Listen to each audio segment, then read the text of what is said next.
ఎప్పుడైనా సరే ఏదైనా అకస్మాత్తుగా చూడకూడదు చూసామనుకోండి, ఎలా ఇప్పటికిప్పుడు స్నానం చేయడానికి అవకాశం లేదు, ఎలాగ మరి చాలా దోషభూయిష్టమైన విషయం చూశానే, ఈ పాపం పోవాలంటే అనుకున్నాను అనుకోండి, వెంటనే ఏమిటంటే గరికిని ముట్టుకుంటే చాలు పోతుంది.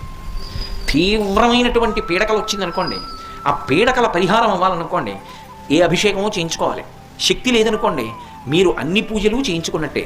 స్నానం చేసి ఒకసారి గరికని ముట్టుకుంటే చాలు, స్నానం చేయకపోయినా చెప్పులు ఇప్పి గరికను ఒకసారి ముట్టుకుంటే చాలు. అందుకే శతమూలా శతాంకుర సర్వగం హరతు మే పాపం దుర్వాదు స్వప్ననాశిని. ఓ శతమూలా శతాంకుర, నువ్వు అనేకమైన వేర్లతో ముందుకెడుతుంటావు, అటువంటి అంకుర నిన్ను ముట్టుకుంటున్నాను. దీనివల్ల ఏమవుతోంది? సర్వగం హరతు మే పాపం, నా పాపములన్నీ పోతున్నాయి. దుస్వప్ననాశిని, దుస్వప్నములు పీడకల యొక్క ఫలితము పోతోంది. అటువంటి గరిక విఘ్నేశ్వరుడి పాదముల మీద వేసి తీసి కళ్ళకద్దుకుని తల మీద పెట్టుకున్నారనుకోండి, విఘ్నములన్నింటినీ కూడా తీసేస్తాడు.